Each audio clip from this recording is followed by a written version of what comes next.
Okay, so based on the codes, we've determined that a turbocharger is bad.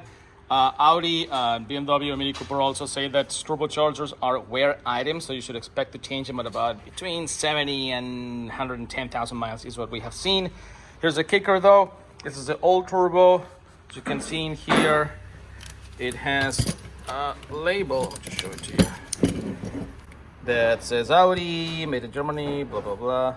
But this is the real manufacturer, IHI Turbo. So when we replace a turbo, we don't overpay Audi for the parts, just the label. We pay to the company that actually makes that turbo, IHI. The exact same unit. You can see the branding in here, IHI. Exact same unit, same quality, made in Germany. Exact same thing. That's the turbo itself, part number, that's what you want. So we're gonna replace it with this unit in there, put it back in there, use the liquid molded turbocharger additive. Coolant lines get replaced, oil lines get replaced, fresh oil, fresh coolant, should be good to go.